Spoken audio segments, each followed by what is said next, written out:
you. Thank you. Thank you.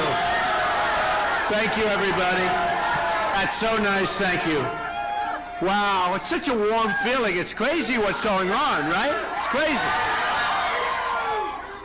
You know what? It's raining. It's miserable. There are people outside. I hate to say there's maybe thousands, right? Thousands outside, and I was just doing a lot of selfies. A woman said, "I've been here, Mr. Trump, in the rain for 4 hours. Could I have a selfie?" And my people said, "No, no, no." I said, "Absolutely, you can. Absolutely." So I'm soaking wet now from standing in the rain, but that's okay, right? What the hell? What difference does it make?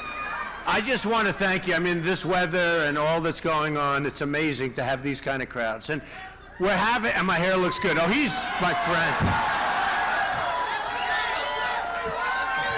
He's my friend. My hair looks good. You know, it's so, and it is my hair, actually, I have to tell you. You always know if it's going to be a wise guy reporter when they say it's not. You know, then you're off to a bad start. But I will tell you, it is such an honor, not only here, all over the country, what's going on. There's a movement going on here. They're tired. They're tired. I mean, I didn't need this. I really wanted to, I would be very happy. Honestly, I'd be very happy if Barack Obama were a great president and things were going great. I really would. I'd be very happy. I'd be very happy. You understand when I say that. I love what I'm doing. I love my business. I built a great company. I have tremendous fans. I have thousands and thousands of employees. I've hired tens of thousands of people over the years. I love doing it.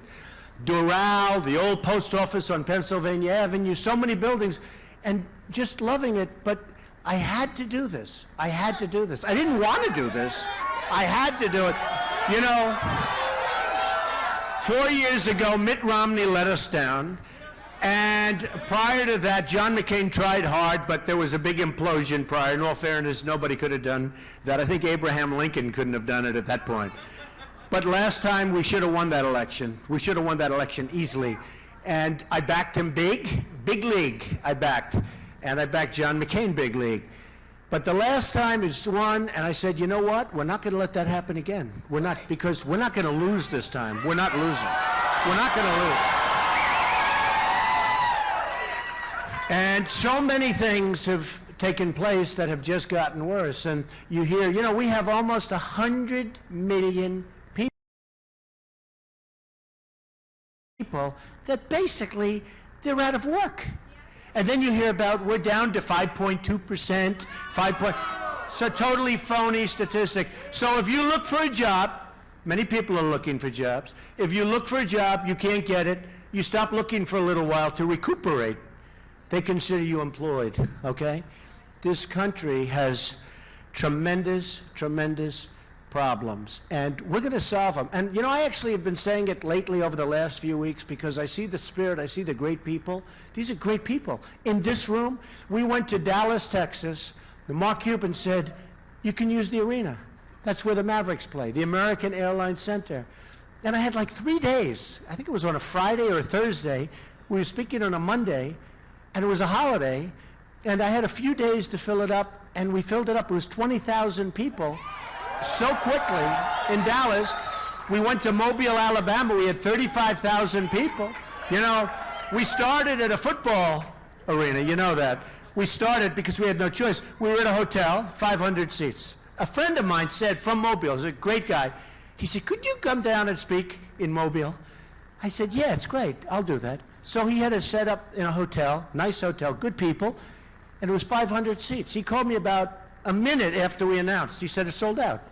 So we're going to move it to the convention center. Do you mind? That held 10,000.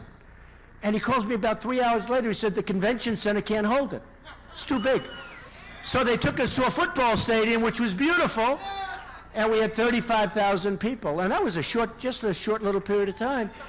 And then last week, you saw that, we were in Oklahoma, and we had legit 20,000 people. I say more.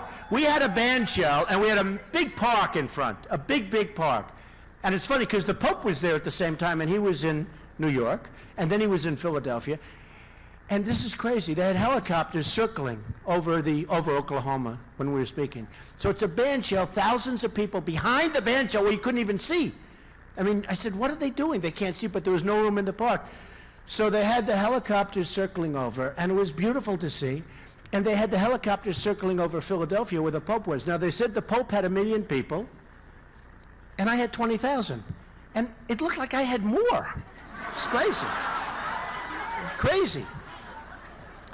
But no matter where we go, and it's because it's real. Thank you. Thank you. Thank you. Thank you, everybody. So incredible. And you know, the reason is that people are just tired of being ripped off. We're just being ripped off. Every single thing.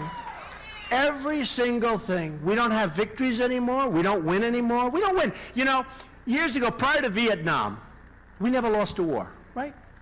We never lost a war. Vietnam was a loss. Nothing else you can call it. And then after that, now we don't even think about winning. We lose in Iraq. We lose with ISIS. I see a general the other day being interviewed, and they said to him, nice guy. I don't really want a nice general. You know, generals. Bring back Patton. No, seriously. We don't want.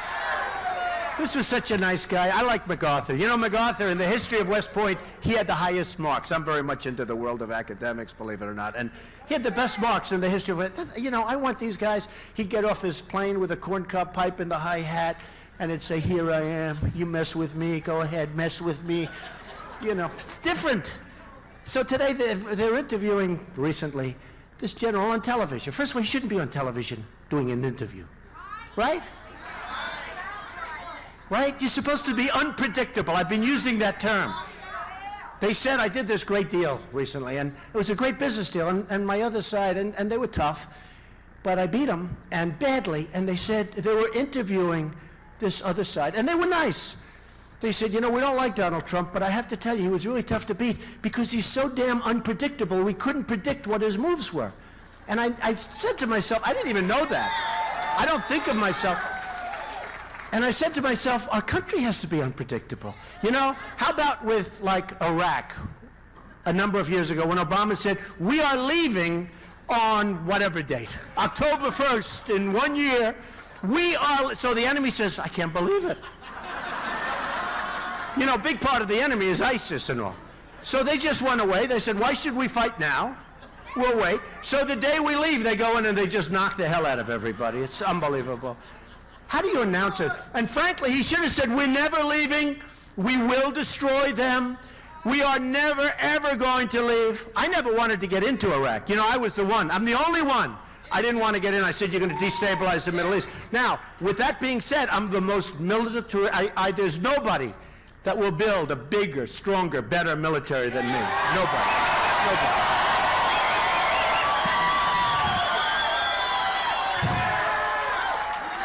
But you have to know when to use it.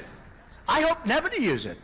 You know, I want it to be so strong, nobody's going to mess with us. They're going to say, we'll just leave them. Let's play around. Let's do this. But it's so, when I see what we've done. So I said in 03 and 04, there was an article, in fact, in Reuters, and it was 04, and it said, don't go in, and it's not my normal thing, don't go in. It's usually I'm the first one in. I said, don't go into Iraq because you're going to destabilize the entire Middle East because Iraq and Iran were the same thing in terms of power. And they'd fight all the time. They were fighting. That's what they do. That's why. They fight. And guess what? They're going to be fighting whether we're there, they're going to fight. That's what they do. They fight. Okay? All right? So they're fighting. They're fighting. And Syria's going to be another beauty. They'll be there for 29 years fighting. Everybody fights. They're all Let's rebuild our country. You know, I mean, it's time. It's time. But I said to him, I said, if you go into Iraq, you're going to destabilize. And the White House actually could, because I get a disproportionate amount of publicity, which is true. In fact, tomorrow I'm going to meet the press, and this week with George Stephanopoulos. So we have Chuck Todd, good guy. He likes me much better now. He's looking at my poll numbers, and now they all everybody likes me now because of we just had a poll come out, OAN, where we're 35 or 36. That's high. That's high. Don't forget, that's with 16 people. And I'm not a politician, thank goodness. But no. Of course, now I guess I have to say I'm a politician, but I'm sort of not. And yesterday, the Pew poll came out, which is a big one, and I was 25, way ahead of everybody, way, way ahead. And the pundits are all saying, what's going on? We don't understand. What's going on? They're going crazy. You know, because I'm not in their wheelhouse. They always pick these senators who are worthless. They pick all of these people. You remember when I was on the stage, and Rick Perry, who was a governor of Texas, with the glasses, remember? And he was a nice guy. He was such a nice guy. Then he became vicious. They all become vicious toward me, and they start hitting me hard. I never hit first. And they start hitting me and hitting me. I say, what happened? He was such a nice guy 2 weeks ago. Well, maybe. She just said something. You're probably right. But he was such a nice guy. And then all of a sudden they hit and hit because they need something, because they're going down. And they're at 5%, and then they go down to nothing when they hit me. It's the craziest thing. I wish I could sell that power. That's what we have to do to our enemies, right? That's what we have to do to our enemies. But it's been amazing. The polls have just gone up, and they've been constantly going up, and the press hates to report it. I mean, they hate to, I don't want to sound like, but they hate to report it. We had a case in, think of this, Florida. So you have a governor, Bush, who's in favor of Common Core. By the way, he wants Common Core. How do you win an election when you want your children in Tennessee, in South Carolina, in Iowa, in New Hampshire, in every place, educated by bureaucrats from Washington? How do you win? So you have Jeb Bush, and you have Marco Rubio. So he's a sitting senator, and the other's a governor from Florida. And the poll just came out. And I'm at 29 or 30, and they're much, much lower. One's at like 14, one's at 11, and I'm at 4. Well, they have actually, and the new one, 4. I won't even mention that because that's like one's at 4 in the new one. Right? So, so here's the headline. Rubio surging past, think of this. Rubio, who's at like 13, 14 in Florida, I'm at 30. Rubio, the headline in the paper, Rubio surging past Bush. I said, damn it. I guess, no, it's true. I said, I guess I can't be doing too well in Florida, because I thought, in Florida, they love me. I love Florida. I'm there a lot. It's a great place, beautiful sunshine. But you know what? So it says, Rubio surging past Bush in the Florida poll. So I say, oh, damn. Well, get me the poll. Let me see. This is too bad. I wonder where I am. I wonder how low. So I'm at 30. So in the second paragraph, they said, while Donald Trump is winning, and I'm not even in the title, and I'm killing these both guys. It's crazy. But that's the press. They're very dishonest, I have to say. There are some good ones, but they're generally very dishonest. So now what's happening is this. This is called political speak, which I hate. I had to sign an application the other day. It said profession. And I said, I can't put down the word politician. So I said real estate. I just said real estate. Hey, But, so we have a situation now, which is interesting, because Rubio was mentored by Bush, right? We heard that.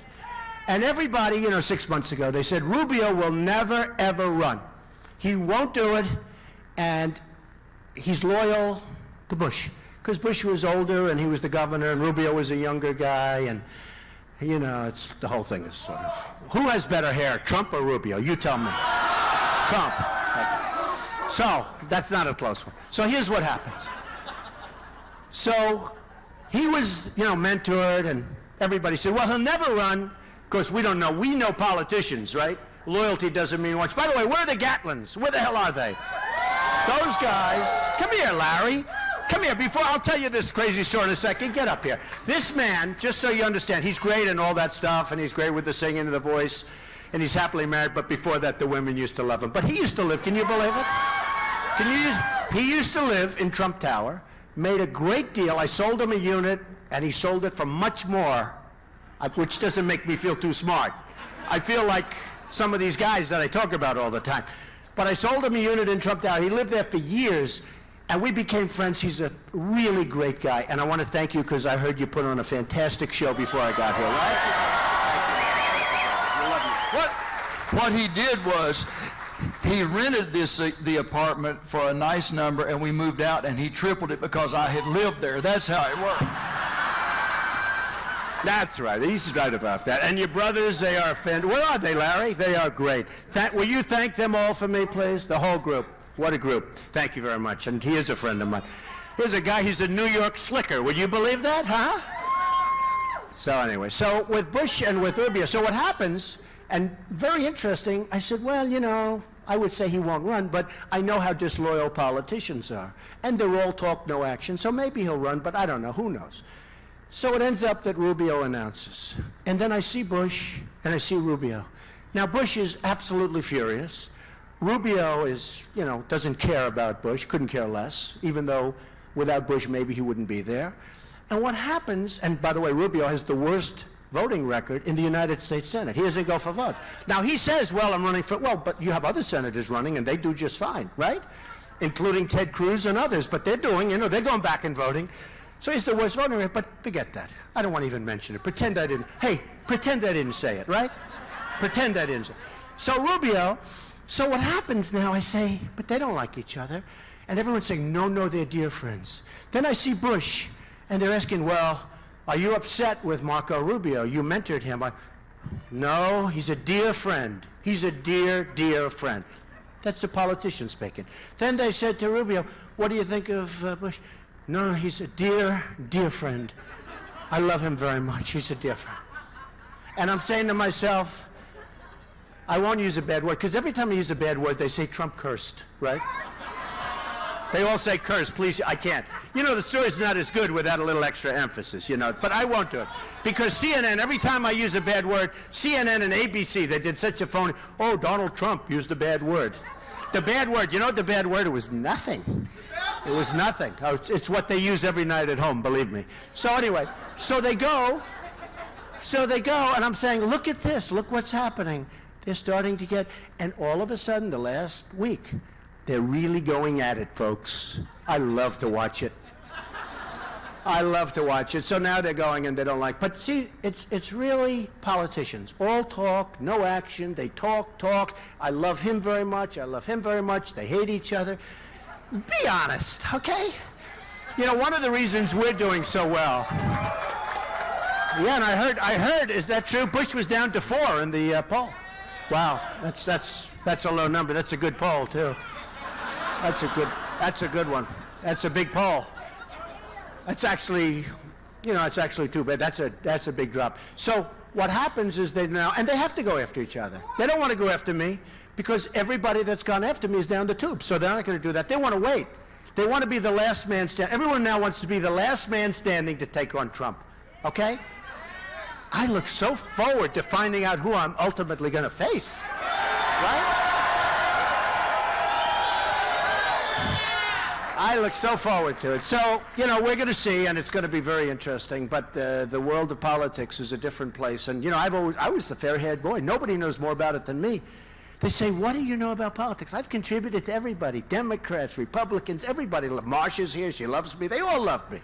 Everybody. Because that was my job, to be loved. Actually, one of the magazines said, Donald Trump's a world-class businessman, which is a very nice thing. It's true, I happen to be. But you know what? You have an obligation to your company, to your employees, to your family. You have to get along with everybody. You get along with everybody. But they sort of said, what do you know about politics? I was the fair-haired boy prior to running. Once I ran, I was on, like, what's he doing running? He's supposed to be handing money to everybody. He's supposed to be giving campaign contributions. Why is he running? Why? But it was interesting, and now I'm becoming a little mainstream because I've been on the top of the polls. How many weeks? The guy who said 4%, he really knows many weeks, right? Months, actually. So I've been up there months, and actually, they thought 2 weeks ago the numbers may be slipping. You know, I went up. Here's a great story. I love these stories. Do you like these stories? We can get to them, right? The other week I was interviewed by a very nice woman, Savannah Guthrie. And I had a really good NBC poll. I was like at 25 or 26, and I went to 29. Now, that was NBC. I'm being interviewed by NBC. CNN had a poll that I went down 2 points. Right? Do you remember that? And every other poll I was going up, but the NBC was really nice. I went up like a nice percentage. I was up almost to 30. So she said, in the CNN poll, I said, wait a minute. You saw the interview. I said, why do you use it? You're NBC. Why are you using CNN? They used CNN because the poll wasn't quite as good. I was still leading by a lot, right? But the poll wasn't good. Now what happens is, so we had the OAN poll, which is, listen to this one, almost 35. 35. 35, and that's a great poll. That's a very sophisticated poll. You know, when I hear 35, and that's 35 with 16 people. So when I hear 35, you know what I want to do? I want to be one of these countries where they can call for the election the following week. You know? Wouldn't that be great? You wait till you have a good week and you say, ladies and gentlemen, we are calling for an election tomorrow. Let's see. I wish we could do that. But 35, when you have so many people running, is an amazing thing. Do you ever notice the pundits? So I start. And my wife said to me, and my daughter Ivanka, did anyone ever hear of Ivanka? Yes. We love her shoes, everything. She's great. But my wife and my daughter, they said, thank you. My wife and my daughter, they said, you know, if you run, you're going to win. I said, why do you say that? Because people really love you. They're tired of these incompetent people. They know you're good at what you do. It's interesting. And I didn't really, you know, I thought about it last time and I didn't do it. I thought about it very seriously. I was leading in the polls last time and I just said, you know what? And I renewed The Apprentice. And the top people from actually Comcast and NBC, they came up to my office this year, just before I announced. And great people, Steve Burke and Paul Telegny, the head of reality television for NBC, they came up to my office and they wanted me to do more than one more seasons of The Apprentice, because, you know, we had a great run, right? But I'm not allowed, if I run for president, because of what's called equal time, you're not allowed to do a show. So I said, I'm not doing it, fellas. I want to make our country great again. I really think I can win. And I turned down tremendous, you know, tens of millions of dollars when I do that. You know, nobody. Mark Burnett called me, he says, I can't believe you're turning down an extension. Nobody turns down. Biggest actors, they don't turn down an extension. I mean, look who took my place. Arnold Schwarzenegger. He's good, right? How will he do? Thank you. Thank you. That's not a good sign. I think he's a good guy. So let's see. I mean, you never know. Honestly, you never know. How will anybody do? When they signed me for The Apprentice, they signed me for one season because they figured I'd be on for a few nights and it would fade. And you know, we've had the 15 copies, all of them failed. But they signed me. They didn't have any extension rights. You know why? They didn't want to waste the ink. They figured I'd be in. And they all said, well, women will never watch. And if you don't have women watching a show, you can't have a success. It can't be successful. Women have to watch, because if you don't have the women, a show, ratings, I become like a ratings maven, okay? I become the king of ratings. So I said, I read this one horrible reviewer, nasty guy. He said, the show, this is 12 years ago when it first went on. He said, The Apprentice will never be successful because why will women want to watch Donald Trump? Can you believe this? It's very embarrassing. Everybody, my kids look, my daughter, my wife, they all look, oh, that's so bad. My husband's so sad, it's so sad. So we go on, the show's number 10, and then number 8, and then number 6, and then number 2, and then number 1, and you remember the finale was 28 million people. It was like the biggest show. I actually wrote that critic back. I said, I want you to take it back, you know. But you never really know what's going to happen. And then it was a success for many years, and it was great. And they wanted me to extend, and I said, I can't do it. And they didn't believe me. So at the upfronts, where they announced their programs, they went out and they announced that we are going to renew The Apprentice with Donald Trump. They still didn't believe me. I said, you don't understand, I'm running. And they renewed it. And actually it was confusing, because a lot of people that wanted me to run said, what are you doing? They renewed The Apprentice, you're doing it, and what are you doing? And I said, I'm not doing it, I'm not doing it. And then finally I had to make a decision. And I will tell you, a couple of people told me this, Mark Cuban told me this, a lot of people told me, and Mark's been really nice, and so many people have been nice. But it takes guts to run, it really does. And I said to my wife, you know, I'm gonna do it. And I'll never forget standing on the famous escalator. You know the escalator, right? Remember the scene with Melania in front of me waving very elegantly? I said, no, because there's such love in the rooms, all of them. It's not like, it's like, it's sort of easy, you know? It's sort of easy. No, they said that, and he was asking, he says, you know, he's a friend who's a very successful guy, and he said to me, man, he said he could never do it. He wouldn't sleep for months if he had to do that. And I said, you know, it's funny, there's such energy, and I mean, in Texas, in Florida, in New Hampshire, the other night we had 4,000 people. It was incredible. In fact, Bush had 100 people. I had 4,000, and CNN covered both. And you couldn't tell the difference because they had it against the wall. We're here with Bush. And then they go, we're here at the Trump. But they didn't say how many people. It's so disgusting. But that's okay. But everybody in the room knows there's tremendous energy. And I said to my friends, I said, you know, when you get up in front of that many people, there's like love. And it's love because they want to see something happen. They want to see. So, you know, I'll give you a couple of examples, quickies. But you look at the horrible Iran deal. Now, we all know it's horrible. 24 hours, but it's not really 24. It's 24 days. It's not really 24 days. Because before you get there, you have to go through a whole process, okay? The one I think is the greatest is self-inspection, where Iran does self-inspection. Then there's another one where nobody really knows what it means, but if Israel attacks Iran, we're supposed to protect Iran. Do you believe this? No, think of it. In this agreement. No, think of it. But I look at it and, you know, doing the art of the deal, so many people aren't coming in. They're all wanting me to sign the art of the deal.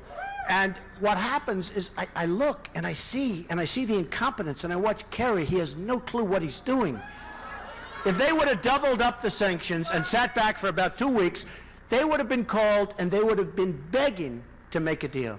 But they don't ask for the hostages. They don't ask. They didn't. It wasn't that they didn't get them. They never even asked. And they said, we didn't want to complicate the deal. Now, if it's me, I say, listen, before we start, fellas, let's do this. You got 4 hostages. By the way, it used to be 3, now it's 4. They took somebody in the meantime, a journalist. We have one over there because he's a Christian. He's a pastor. He's a good guy. I've met his wife twice. She's terrific. She's waiting for her husband to come home. He did nothing wrong. He's a Christian. That's why he's over there. The whole thing is crazy. So listen to this. So I would have said, fellas, before we start, you got 4 prisoners, meaning 3, meaning now 4. You got to do us a favor. Get them out. Let them out. Good for you, good for us. Nobody wants them over there. You don't need them. You don't want them. They're in the worst prisons. I hear the worst places, like people can't even imagine. They've been there for years now. I would have said, you got to get them out. You get them out now. You get them out fast. And you know what? They would have done it. You know, it's the messenger. Somebody else, it's true. It's the messenger. I hate to say. Somebody else could say the same words, and the answer is no. But I'm a good messenger. I'm a very, they're not going to play games with me, believe me. I guarantee you one thing. I guarantee, and they're already now negotiating, because I've said this a number of times. If I win, you know, there's a little gap between winning and going in and doing a good job. If I win, they will be back so fast after that election night. You watch. Iran will say, we've decided to release the prisoners. We've decided. I guarantee.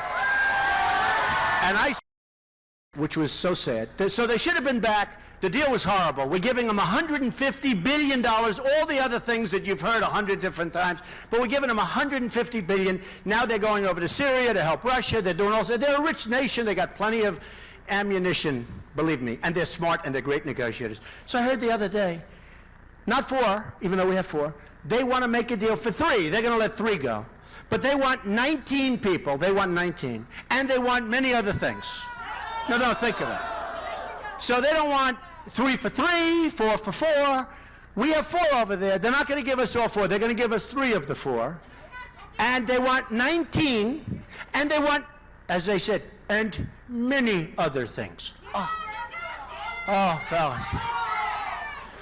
How do we take it? No, that's why these rooms are all packed. That's why we have thousands of people standing outside.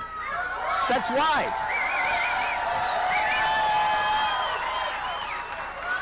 You just can't take it anymore. You just can't. It's so incompetent. And we negotiate in good faith. And they'll get 12 or 14 or 15 people, and we'll give them billions of dollars more. And it should have been part of the deal. Should have been part of the deal for nothing. Zero. Should have been part of the deal. You got great people over there. You got great people over there. They're waiting to be released, and they don't come out, and nobody knows what's going on. But that's the new thing I heard, 19 for 3. And we're not going to get the 4th, and they want many things beyond the 19, and we're negotiating. It's just sickening to see what's happening. Just sickening. All right. So we'll get off that subject. But it's just, you know what? It's emblematic of what's happening. Here's a quick other one. Bergdahl. You know Bergdahl, right? Traitor. He's a traitor. Sergeant Bergdahl. So he leaves. He deserts. He's a deserter. Remember the old days? In the old days, being deserters. Boom. In the old days, deserters were shot. Right?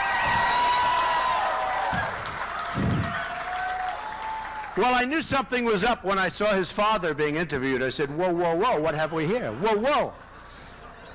That's a whole deal. But anyway, that was before I saw Bergdahl. But you know what? So Bergdahl comes out, and Bergdahl, he leaves. He deserts, pure and simple. The generals that went in to interview his group, the people that were with him, all knew before they made the deal. I figured maybe they didn't know. They knew. They had a colonel, they had a general. They interviewed all of these great guys, these great young soldiers. They said he deserted. 6 people were killed looking for him, right? They went out. They wanted to get him back. They didn't know he deserted at that time. So they went out. They wanted to get him back. They were killed, 6 of them. They say 5, but it was probably 6. Young, incredible, courageous people. Killed. Probably killed viciously, as bad as it can be. You can imagine. They were killed looking for this guy. So we get him back. What do we get him back for? We give up 5 for 1. So we get a traitor. They get the 5 guys that they've wanted for 10 years that are right now out on the battlefield trying to kill everybody, including us, okay? That's what we get. And that's the way we negotiate. We have incompetent people in Washington. We have a president that doesn't have a clue. He doesn't have a clue.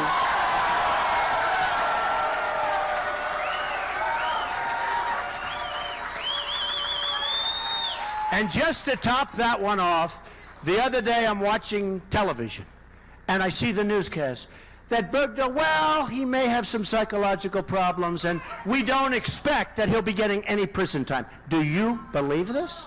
No, do you believe this? No, and that's why. That's what's happening.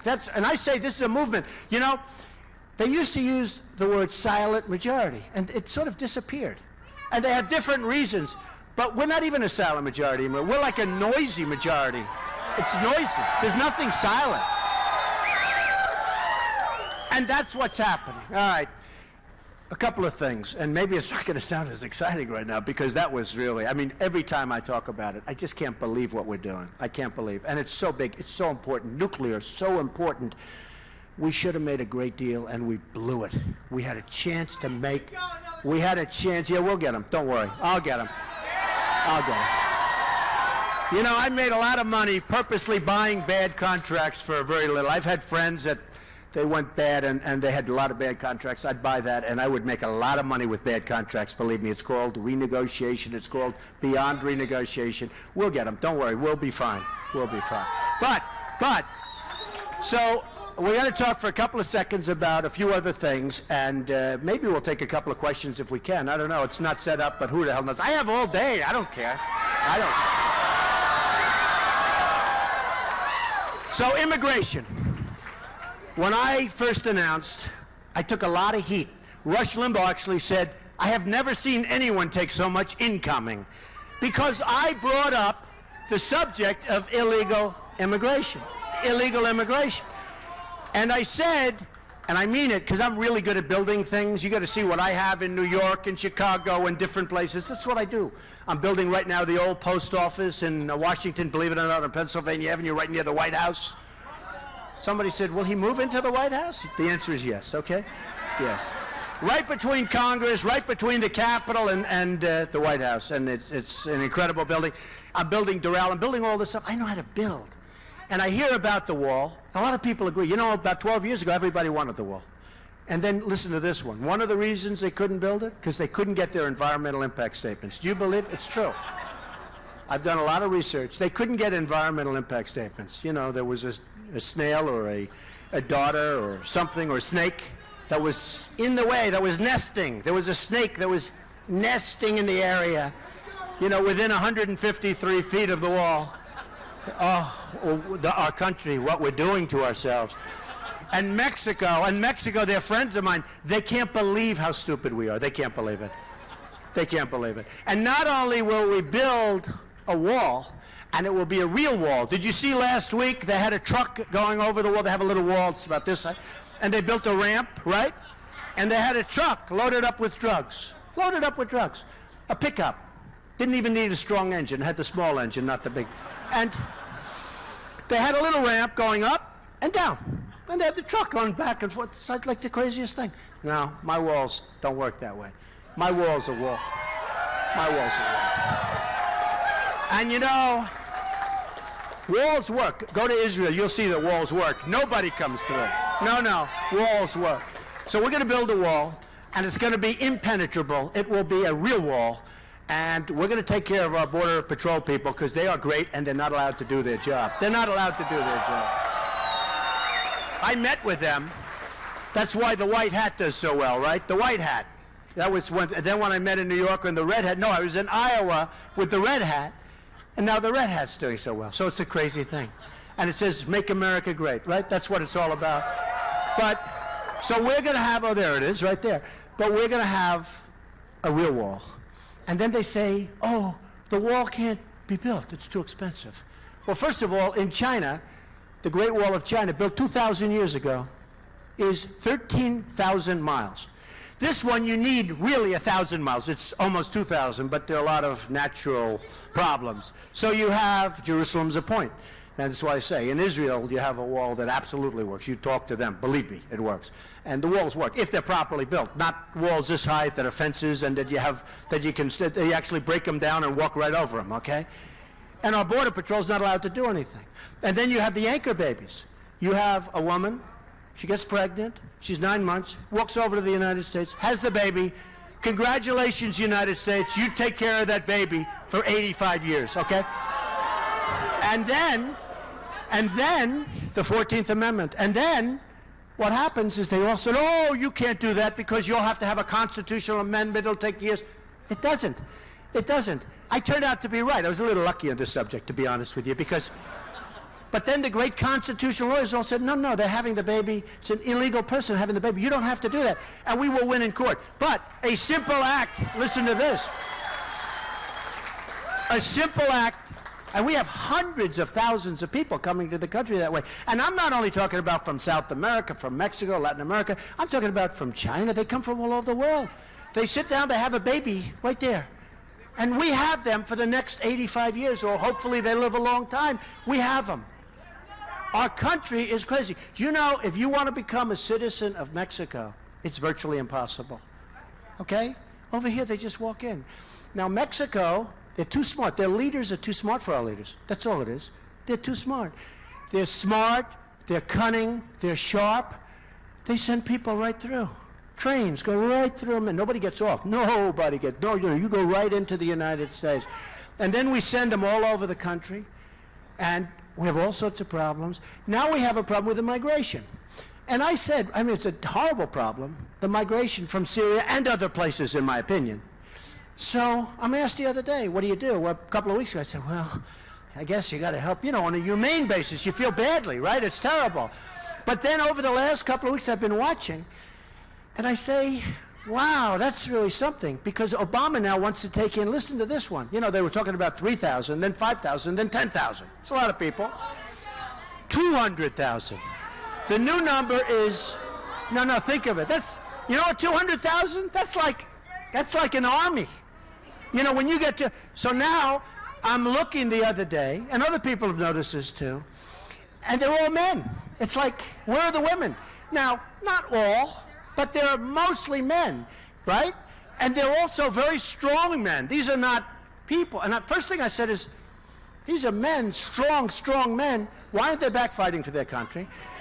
And then I said, and it is true, take a look when they show. Of course, now the press is going to show different sections where, but no, if you look at a random, as they call it in polling, if you look at a random sampling, you'll see tremendous numbers of young, strong men. So, I don't want to say that's for sure, and probably it's not. But that could be ISIS. That could be the enemy.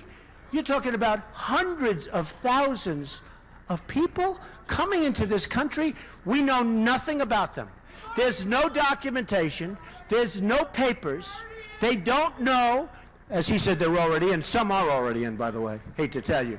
But there's no documentation. There's no paper. They say, yes, I am so-and-so, and I'm from Syria. Oh, well, come on into the United States. We have no idea what we're doing. Number one, it will cost billions of dollars to take care of them, to get them over. You know, one of the greats, I said, I will, and I mean this, and the reason I say it early, because I want people to know, and I even want them to know, because it's all over the world what I said. It was pretty controversial. It's all over the world. They know. Everybody knows. You know, that's the one thing about today, modern-day communication. I said, if they come in, and if I win, and somebody's going, win. Well, it's if. You know, look, I'm running against politicians, and they are good at one thing, trying to get into office. That's about it. No, that's it. They're not good at anything else. They're not going to create jobs. No, they're not going to create jobs. They're not going to create anything else. They're good at talking. They're good at getting into office. That's about it. And after they get there, they fall asleep for 4 years or 2 years or whatever it might be. And that's what's been happening. And I said very strongly, I said, look, if they come in and if I win, they're going back. They're going back. They're going back.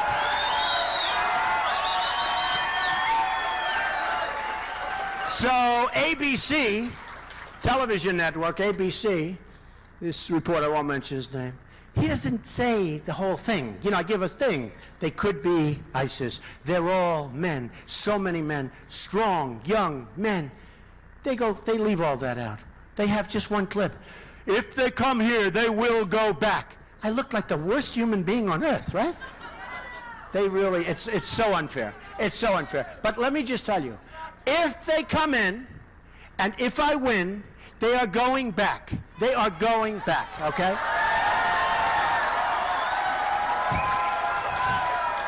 The amazing thing is, and you know, they have like so many people, so many different lines. They said, well, you can't send them back. How would you ever get them back? I said, how did they ever come here? It's unbelievable. They're talking about bringing them from Syria so they can bring them, no problem. We cannot get them back. It's terrible. And what I do like is a safe zone. I do. You take a big area in Syria. There's plenty of land. That's one thing you have over there. There's no real estate problems. Not a lot of people investing in Syria right now. You get a big piece of land, safe, get a big piece of land. Let Germany, let all these other countries, including the Gulf states, Saudi Arabia, Bahrain, Qatar, unbelievable wealth. By the way, they're not taking anybody. Anybody! They're not taking anybody to the Gulf states. I have so many friends in the Gulf states, they buy my apartments like crazy. I love them, okay? But they're smart. They're not taking anybody. Now, we're taking 200,000, but the Gulf states next door are taking nobody. And they're not putting up much money, if any. If any. But what I would say is this. You get the Gulf states. Saudi Arabia makes $1 billion a day. You get the Gulf states. You get Germany, because Germany, I mean, they're having riots over there now. Merkel was strong. Now all of a sudden they want to get rid of her. That's going to end up not in a good situation. But you get these countries that are going through hell right now with the migration, and they all feel guilty. You get them all to chip in, and you build a safe zone. And then ultimately, when that whole mess ends, whenever it ends, and who knows, it could go on for a long time, but ultimately, you let them go back to their homes. You let them go back where they actually probably want to go. You know, they probably want to go.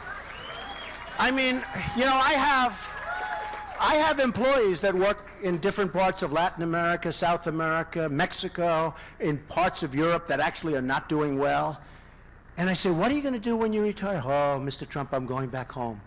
Really? You are?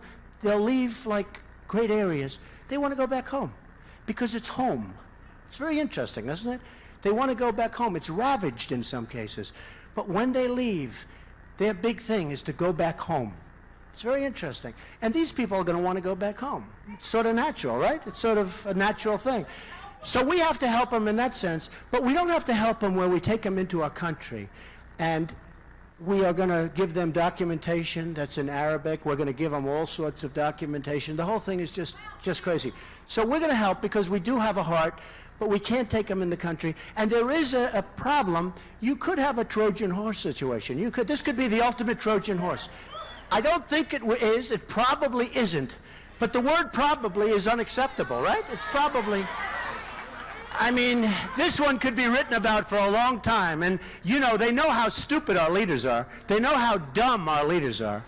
So they probably figure, boy, this is going to be easy. We'll send a lot of people, and a big percentage of them is going to be great fighters and ISIS or whatever enemy it may be, because we got plenty between ISIS and Al-Qaeda and all of them. So a big percentage could be that. And probably isn't, but it could be. It's not going to happen. We're getting them out, okay? And I hope they don't come in. I hope they don't come in. They shouldn't be allowed to come in. It shouldn't happen. That part of the world has to take care. We can't take care of everybody. We can't do it.